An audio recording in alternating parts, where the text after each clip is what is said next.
Dear Mrs. Pennyman, ever so many thanks for your very kind letter. My husband left for France, only arriving on the 15th, to be killed on the 26th. It's all too sad, as we were so devoted to each other. I shouldn't grumble. I often think of those who are left worse off than I am. Thanking you for all your kindness. I am yours faithfully, Mary Smith. Dear Madam, I thank you very much for your very nice, kind letter. I do indeed miss my dear son Charlie. Still, I am glad he did his duty. I had a very nice letter from France from the chaplain of the King's Own Scottish Borderers, telling me he was at my son's funeral in the British cemetery, which is a great comfort to know that someone see him laid to rest. Thanking you again, your obedient, Eggy Waters. They're extremely poignant records of how these women felt about the loss of a son, a husband or a brother.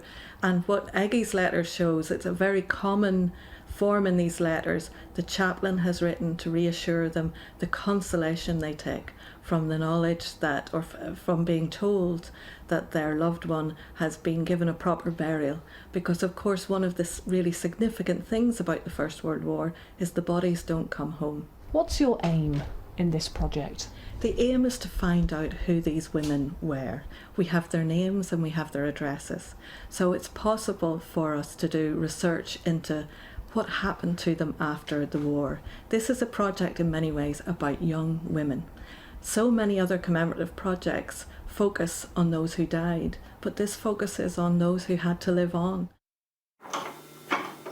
So here we are at Ormsby Hall, the home of the Pennyman family for 400 years, and this is where the letters were actually found. So how did the couple meet? Well, it was when he was badly injured in the war and had returned from France in 1915, and they met. She was a local family, and they had an absolute whirlwind romance.